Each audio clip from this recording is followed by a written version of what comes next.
Hello, we are fiftyball. Today I'll tell you how to make a real cut with Filmora X. First we drag the clip into the timeline. Then we look for the spot shortly before the kill and shortly after the kill.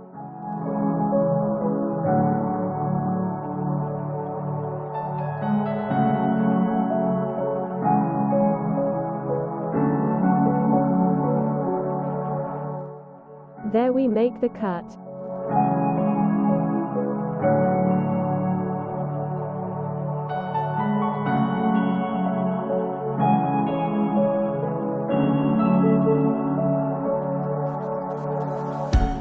Now you have learned how to cut a Fortnite clip.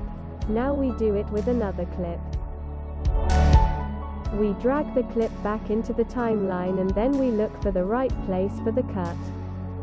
This is a bit difficult with the clip because you have to decide for yourself where you prefer to make the cut. That would be for me, for example, here. So now you've learned how to set a cut correctly. Next time I'll show it next step. See you then, bye.